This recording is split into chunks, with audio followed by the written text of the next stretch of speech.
Mbote bandeko balandi émission diaspora tika komile la lela.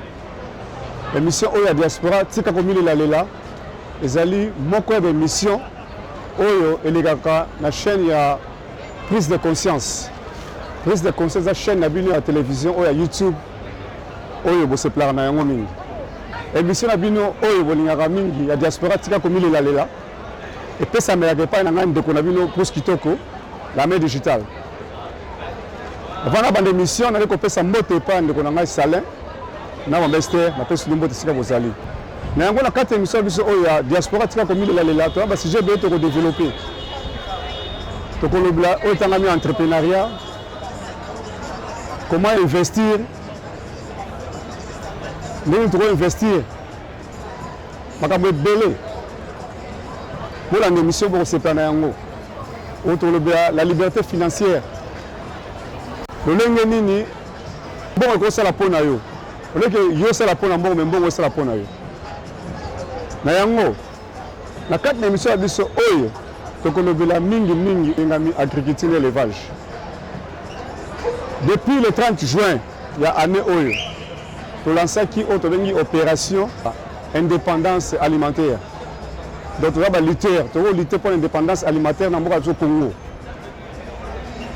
Tu vas lutter pour l'indépendance alimentaire dans le Congo. Vous avez un bosomi ya bilei na biso ya mboka Congo. To biso bosomi ya bilei na biso ya kati na Congo. Yango le to na kati ya London, to moni London at night, to na kati ya Piccadilly na butu awa. To ko filmer, to sabino que to ba diaspora. Toni ko sala eloko mo parti na mboka na biso.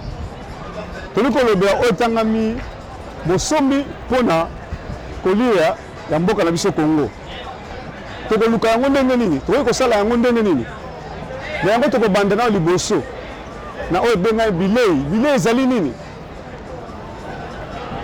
Bilei ezali biloko oyo muto ko kolia na nzoto na ye, po pesa nzoto makasi, po ekolisa ye, po azala bien na santé na ye.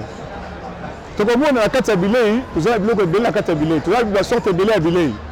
Tu as vu des légumes, tu as vu des bandunda, des matembele, des teku, des fruits, des bananes, tu as vu des mangues, tu as vu des légumes.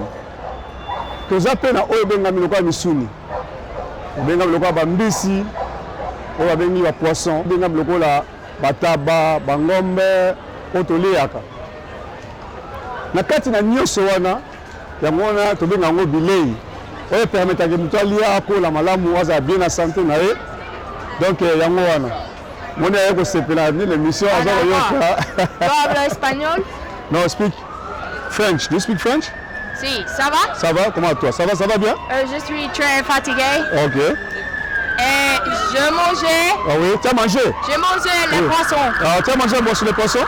Poissons. Quel poisson? Oui. OK. Tu as bien mangé? Oui. Avec les fruits. Avec les fruits? Oui. Ah, c'est bien ça en tout cas, très bien. Coca-Cola. Et le Coca-Cola? Oui. Ça va. Merci. Bon, qui vient aux la carte émission? On va les filles me rappeler le blague à m'envoler. On va la gentil. Auto baka auto lia poisson, amener le Coca-Cola. Donc c'est ça le auto baka colia. Donc c'est les sengo parce que solia. So les rater ngos la kanda au moins les sengo. Donc il y a colia. Et c'est une importance bi na kata mo ina mutu. Ce qui mutu c'est colia, azana makambe belé ya kana fina ye. Yango to ba sike colia. Tango nzamba sali mokili na ye. Apesi nyonso sala. Nzamba sali mokili. Na 7e jour après maki. Avec te mutufa sala ale na motoki na ye. Na yango to parler si bilo akolia. Na bilo akolia soto ke o masoke na bamboka bilo akolia na bazamba. O mwana kata bazamba okoko kuta ba fruits. Neto ko le mboma makaku. Bo ke le ba matonge na kata zamba. Na kata zamba bo ngwa ba nyema pe ezali. Ko ko le ba mboloko ba simbiliki ba le ya kabango na kata mai. Pour que moi mbisi ezali ba ko kolia. Mais so ke na kati ya village biloko wana ko kabangote. Na yango senga ba lona et senga ba cultiver et ko senga ba élever bibole. Na yango biso pe le côté ba diaspora et c'est tout ça quelque chose. tobandi lit na biso oyo tobengi ya indépendance alimentaire ndenge tokokozwa bosomi ya kolia na mboka na biso Congo na yango biso badiaspora ekomi na moma oyo totelema toluka lolenge nini tokoki kozwa solution mpo na mboka na biso mais tokoluka lolenge nini tokosala mpo na mboka na biso toyebela si concernant ça kolia tolenge tokokolite mpo tozwa indépendance wana alimentaire ezali likambo processus moko molai tokosala ezali likambo ya ngai na yo ya diaspora esika azali atelema aluka lolenge tokosala lolenge tokoki kolia na yango mpo na kosala yango ezali likambo moko mpe tellement ekozwa biso temps processus ndenge tolobela tokobandela nini liboso esengeli na biso kobanda nanu kosensibilize kosolola na bandeko toluka lolenge nini tokoki kosala mpona ndenge nini tokoki kosala mpo tokoka kolesa mboka na biso Congo tokoki kosensibilize d'abord koluka bandeko kosassocie kosala association toza koparle sur ndenge nini tokosala mpona bilei ya mboka na biso Congo ndenge tokosala mpona bosomi ya kolia ya mboka na biso Congo parce que toluka autosuffisance alimentaire na yango tosali plateforme oyo ezali mpona kolobela selema biloko nde tokoki kosala mpona kolia tokosensibilize partout tokosensibilize tobiso toko na Londres tokosensibilize awa na Londres na Grande-Bretagne toke na France na Belgique partout na Europe mpe tokoka na kati Afrique tosensibilize bandeko na biso toluka lolenge nini tokosala mpona kolia après so tosensibilize eyaka après avoir kosensibilize eloko nini tokoluka tovandi ensemble tokoluka toyeba lolenge nini bakonaka biloko parce que tokoki kobanda te kaka ndenge wana kaka kiburi kaka tobandi kolona non ekosenga biso processus ndenge naloba le deux yango na tobamba ya mibale nde ekosenga biso toluka lolenge nini tokoki kosala mpona kozwa koyeba ndenge balonaka toza na bakolona nde tokopesa exemple bato balonaka bandunda balonaka bitekuteku yango tokoyeba lolenge nini ezwaka combien de temps période oyo bato alonaka biloko wana kolona matembele bi bandunda wana esalaka ta mosusu 1 mois et demi à 3 mois faut koyeba yango avant kokota na processus ya kosala mpo toyeba kolonga nzala na mboka na biso ekosenga na biso koyeba période nini bato alonaka eloko nini ekosala mpo tolona na yango mpe ifo toyeba kozwa connaissance parce que ntango osala eloko ifo koyeba yango fo ozala formé na informé soki oza formé te oza informé te okosala n'importe quoi mpe otombe na échec oéchoué pour ce tokozwa tokoyekola lolenge nini kozwa mayele mpe ndenge toyebi ke eza tosala élevage koyeba kobokola bibwele koyeba ndenge abokolaka bibwele soki obokoli taba ekosala kwataba mpo abotama ti ekokola ye akosala combien de temps combien de mois ti ekokenda kolia ye koyekola kobokola basoso mpo abanda na abotami ti akola ti kolia ezwa combien de temps faut koyeba biloko nyonso bapériode ya maladi ndenge elaka bango ndenge kotraite bango tout ça faut koyekola makambo wana surtout ezali processus tokokende pa ya bato oyo balonaka deya bandunda balotaka batembela explike biso ke kolona ndunda kozwa biso de 1 mois à 3 mois faut koyeba yango esengaka nini esengaka mai esengaka nini esengaka main d'œuvre donc tout ça faut toyeba yango parce que toyebi yango te tokozala na problème ndenge tokoki kolona tokoyeba soki okoni masango esalaka période combien de temps biloko nyonso fo toyekola yango soki oloni bitabe ekosala combien de temps mpo ebota yango wana na fo koyeba yango eza processus fo koyekola yango soki toyekoli biloko wana tozwi mayele tozwi connaissance ya koyeba biloko wana troisième étape ezali koluka lolenge nini tozwa espace to baterrain oyo tokoki kolona bahectare parce que tokoki kozwa baterrain bizulazula ndenge wana te baterrain tokoki kozwa esika moko ya malamu fo koluka place oyo mai ezali parce que soki mai eza te bilanga ekosalama bien te mpe ensuite soki mai eza te eloko ekosala okoki kotumula mpe libulu ozwi mai parce que sans mai bilanga ekobotama te na yango koluka lolenge nini kozwa baterrain ya bien koluka ndenge nini kozwa espace ya bien bahectare ya bien pour na kolona enfin que et permettre biloko ekola sans kolona eza sans koyeba yango eza pasi faut koluka ndenge ni place de kolona donc koluka hectare place de kolona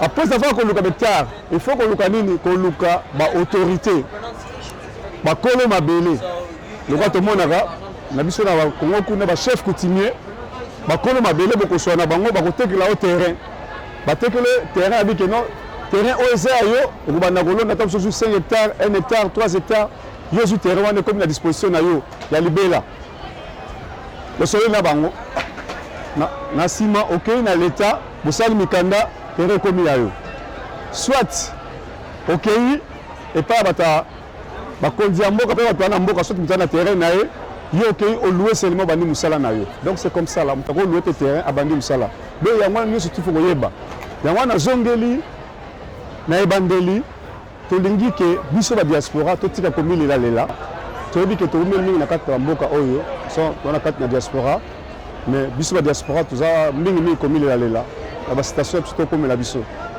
la fois parce que le gars émission mutu alelaka a progressera te mutu alelaka aluka toujours ba bouc émissaire mutu alelaka za mutu moko akomaka faible akoluka bato baya kosunga ye mutu alelaka aza mutu oyo moye asala eloko eza te atelemi kaka ndenge wana azoluka baya kosunga ye eza malamu te biso lelo oyo diaspora fo totika komilela lela toluka solution tokende koluka ko acte toka ko passer en action l'action ndenge tokoki kosala enfin ke tolongwa na citation toza na yango enfin ke tolongwa na kolela lela parce que jamais mutu moko akoya te aya kobongisa mboka na biso Congo ezala wapi ezala américain ezala français ezala belge lokuta ezala anglais lokuta mutu akobongisa Congo eza kaka biso mo bakongolais mutu akodéveloppe Congo eza kaka biso bakongolais mutu oyo akosala en fait que Congo ekende liboso kaka biso bakongolais mutu mosusu azali te so toluki toluka tozelazela tokozwa mutu te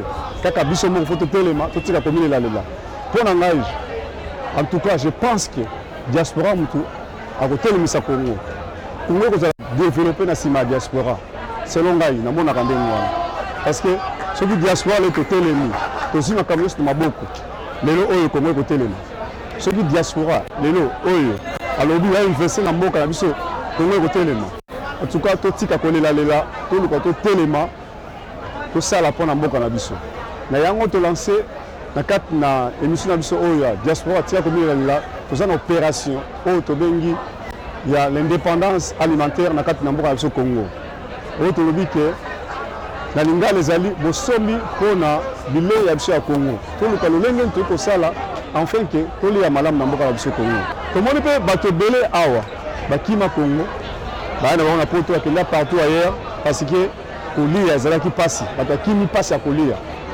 et tout à fait normal parce que nde balobaka le ventre affamé n'a pas d'oreille soki moto alie te akoyoka ti soki moto alie te esalaka ye mpasi po comprendre yango eza baconséquence ya kolia soki moto alie te akozala na malnutrition soki moto alie te akoraisonne malamu te soki moto alie te akozala kanda soki moto alie te akozala insolent soki moto alie te akozala impoli soki moto alie te bokomona ye akozala mandian soki moto alie te akoma colérique soki moto alie te akoma violent donc kolia soki moto alie te okomona même raisonnement na ye kochanger même mentalité na ye kochanger même attitude na ye kochanger mpe komona croissance na ye kochanger mpe motu wana soki moto azali kolia te ekomema ye na liwa yango omona moto mosusu malade moke ekangi kaka boye lokola aliaka te ba akemba mo parce que bantikor se elembi mais moto aliaka ya bantikor makasi jamais akokufa malade mosusu okotake aya bantikor makasi moye akende ezali te yango mona bandeko soki okufa na bakongo ta mosusu malaria eka moke ebe te ba akei parce que bantikor eza ya kolemba aliaka malamu te aliaka te na yango wana eza mpenza émission bato kolobela conséquence ya manque ya kolia eza nini soki tolobeli yango tolobanga mikolo ekoya nasi wana koinvite par peut-être docteur Toko Rémi Toko na all mpe nakobenga docteur Rebel Kusonika alimbolela biso ye bango bakolo domaine lolenge nini kozanga kolia defini esaka na nzoto ya moto tokolimbola yango eza émission mobimba tokolobela yango na yango ntango tolance opération oyo ya indépendance alimentaire ya Congo ezali lutte tokosala yango, nous sommes des lutteurs. Toyebi ke papa na biso babundaki mpona indépendance balumumba mpo baluka indépendance, mais biso lelo tokobima indépendance ya biloko ya kolia. Toluka lolenge nini tokoki kosala mpo biso koma kolia malamu. Tolanda bapériode moko ya mabe makasi toleka awa, période ya covid. Tomoni bazalaki confine na bandako kolia ezalaki mobulu koyi nyonso ekangami. Tomonaki na mboka surtout na mboka na ngai Congo, tomonaki totala na bitando ike, tomoni bato lolenge nini tababiki bazokonfine bato baza kobunda mpona koluka biloko ya kolia, bato bakobunda mpe pondu oyo tuta mboka tokonsideraka yango eloko moko biloko ya pambapamba, mais bato babundelaki pondu. Mais sikoyo soki confinement wana ezalaka mpena ndenge ezalaki na kati na mboka na biso na kati ya Angleterre, so ezala na mboka na Kinshasa na Congo ke bozobima te, elinga kozala ndenge nini? Parce que biso toimportaka toujours, toproduisaka te na Congo, on ne produit rien. So production ya biso ya Congo peut-être tokoba te kozala mosusu bien peut-être soki 10% nayebi te, biloko mingi otaka libanda ezala malala, ezala na molai borange, bakabe biloko ebele otaka libanda so totali bien. Mais biso toza mabele oyo tokoki kosala makambo ebele. Mais heureusement nzambe asalaki grâce covid etouche biso na Congo mpenza te, mais yango eye kointerpele biso ya congolais eye koteya biso enfin ke toyeba koproduire na mboka na biso. Soki biso mpe covid etelema makasi na mboka oyo tozonga na kisa tonga vivre ndenge nini. Covid eza moment epesi biso leson oyeba tozwa mind na biso tozongisango na mboka na biso, toyeba ke mboka na biso eya na posa na biso, mboka na biso eza na besoin ya développement, mboka na biso eza na besoin tozala na indépendance alimentaire, tozala autosuffisante alimentaire. Na yango tokosala lolenge makasi enfin ke tobunda etumba oyo ngai na yo biso nyonso badiaspora toluka lolenge tokosala mpo ete tobunda etumba oyo tokende liboso, lolenge tokoki kosala mpona kostope kozala kodépendre na bapays kolela biso todépendre na mboka mosusu bayela biso kaka toujours biloko ya kolela, bayela biso toujours biloko ya kolia. Non, il fallait biso moko toluka lolenge tokoki kosala enfin ke mboka na biso tokoma indépendance alimentaire.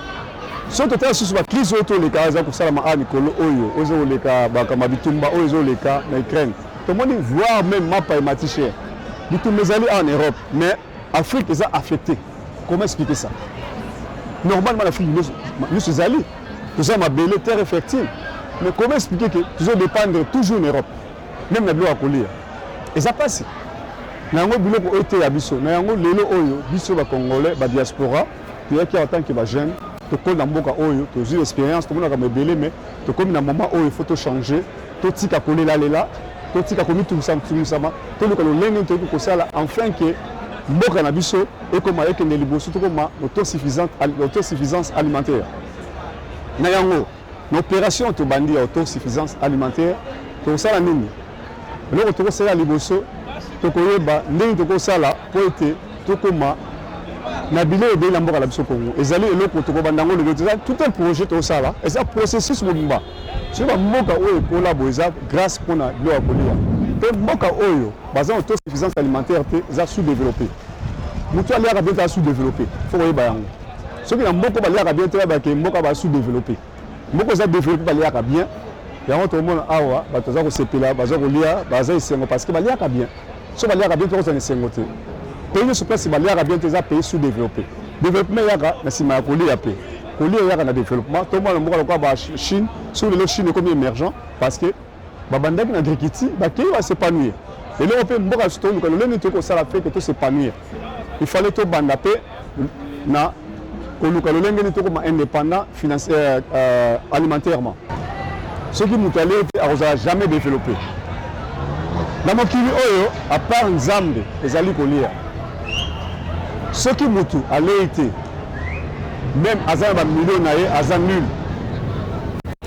Soki mutu napesa exemple toza kati ya Londres awa, soki lelo oyo atoza na bamilio na yo, soki exemple bafuta yo exemple $10,000 par semaine eke mboka oyo nzala ezali oke na mboka mosusu na Belgique bafuta yo $500 par semaine, mais biloko ya kolia ezali okokima mboka oyo oke na Belgique parce que dans tout ça na mokili oyo kolia ezali liboko à part Nzambe ezali kolia parce que comme la santé n'a pas de prix, so mutu alei te akoyoka te nzala nzala yokaka te, donc le ventre à famille n'a pas d'oreille. Na yango tokosala lolenge tokosala mpona mboka na biso toluka lolenge ni tosala mpona kolia mboka biso Congo. Donc yango toujours banda toujours obéla congolais surtout sika zali diaspora sur sika azali atelema to luka lolenge to ko sala pona mboka na biso.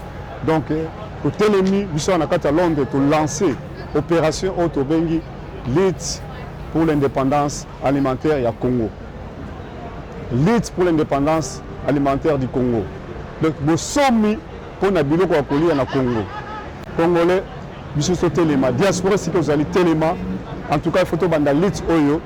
Na yango en tout cas tokolobela mingi agriculture tokolobela élevage autre tokosala pe pisciculture bambisi tozana zamba munene zali zamba za munene tozana na Congo ba zamba zoko telengana zako esa ezaka ka vide dengwana esengeli na biso to luka to exploiter ba zamba wana tozana mai mais so tena mboka oyo bamboka mo biso ko to bien tokolona n'importe quelle période ba saison biso so baliza na malamu mais awa sera hiver mais bazolo na hiver bazolo ka moyenne ba kolona mais biso na kina pays biso so mona kuna mboka biso ya passe kudo okende na pays désertique bana désert basa makasi balona mais biso na kati ya Congo on a tout tous on a nyonso to na des vrais ali wana ba jeune bazali wana mais to fandi kaka boye to so luka libanda non to tena mutu na biso ke kolia bilei jamais utaka na lola jamais biloko utaka na lola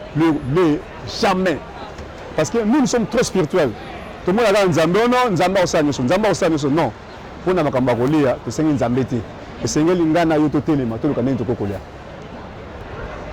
Bible le bible soboye oya salite alia te c'est ça la Bible les recommandations bibliques biso sikoto nga to salate bonne na osala biso est-ce qu'on va continuer la prière toujours prier to sala le côté to ko fa na so ba mbula to sambela surtout salim sa te le ko mo sala mati jamais bilo akolia ça viendra du ciel jamais tout à l'écolote bilo akolia isa awa na mabele to ko sala mabele awa to tika ko milela lela to tika ko luka buke misère biso moko to telema to sala to tika ko condamner nzambe non ce qui lelo oyo to ko sala te c'est pas faute à dire nous avons appelé ça nyonso sur le tourna kata crise tourna kata nzali faute na biso moko parce que to ni ko sala te to ni ko londa te mais biso ba diaspora ce qui lelo ko ça peut-être en en Afrique ba ko na possible ba ko lela mais pona ba ko sanga ba moyen nde ba ko londa mais biso ba diaspora avec les paix que nous gagnons to ko sala quelque chose to ko sala des terres na biso même 2 hectares 3 hectares to ko sala on est capable de sala avec les paix que nous gagnons seulement volonté surtout la volonté to ko sala yango avec les paix que nous gagnons, tout le monde la mbokana. Là, le va bien. Ce qui est le oyo, à Tabisto à Londres, Londres, Mobimba, Osto, Télémi, Tolobi, Londonien, Moko, ça n'a même 1 hectare, 2 hectares, 2 hectares, tu roules ça que ça. Surtout que tu roules Angleterre, Mobimba, tu roules ça, Kisasa, tu roules si Bandundu, tu roules si Bakongo.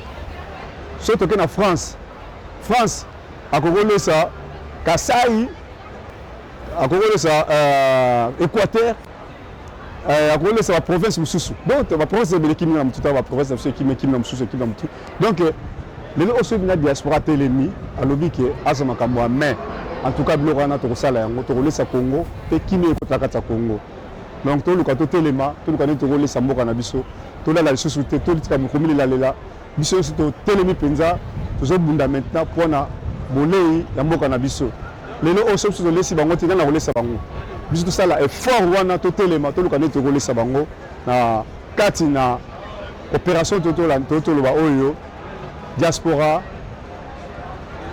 telema luka lolenge to sala poto to lesa mboka na biso opération to bengi bosomi pona bile ya mboka na biso Congo na yango nzambe apambola bino sika bozali na ndenge bolandi émission oyo bobo santé pour s'abonner pour partager émission partout bambe ko bolanda émission za malamu na quatre émission oyo peut to kolanda ka belé otokobela to lobla oyo benga sur l'indépendance financière l'entrepreneuriat dolenge ni ko sala oete mbongo sala pona yo ole ko yo sala pona mbongo eloko ne sala ke mutasali akobi na 70 ans 75 ans azoko ko reçoit pension te alinka sala musala eloko ne sala ke mutali na mbongo ebele lobi musala sili akwei ala so na mbongo te to ko na kati na émission oyo émission eza émission ya malamu ekosunga yo na ngai na suka émission ya biso topesi mbote epai papa na biso Saleh na Mester nzambe apambola bino bandeko nyonso ya diaspora napesi to mbote tomonani mikolo ekoya bosabone vraiment massivement merci beaucoup